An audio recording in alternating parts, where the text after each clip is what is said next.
Karen, let me start with you. What do you make of this case and all of the tape recordings and everything? It's kind of a bizarre case. What are your thoughts?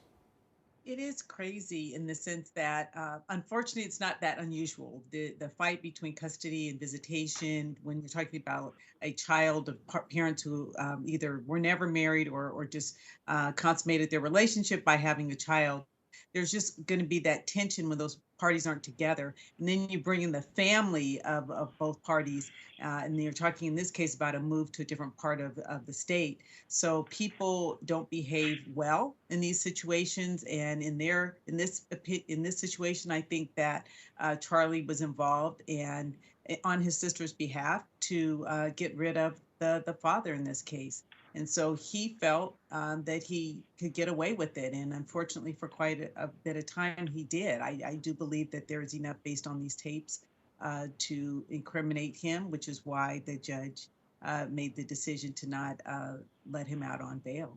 Yeah, Philip, I mean, Karen brings up a good point. Part of my practice right now as a criminal defense lawyer is working very closely with family law attorneys. And the reason we got into that kind of niche was because we recognize as prosecutors how many cases from murder to privacy violations to, assault, rape, emanated out of a bad family law context. And ultimately, they did some very terrible things. What are your thoughts about this case?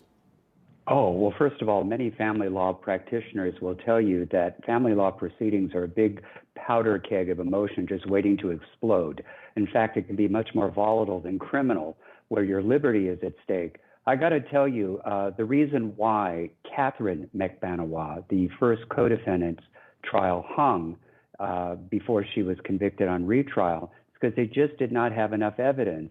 But what sealed her fate was those darn wiretaps, those recordings that came in, and it was just undeniable that there was clearly a conspiracy to kill.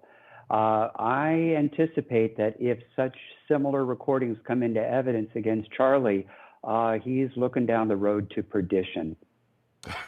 And well, Philip, for number one, perdition, that's going to probably be the word for the day. And of course, you said her name perfectly, so I'm jealous.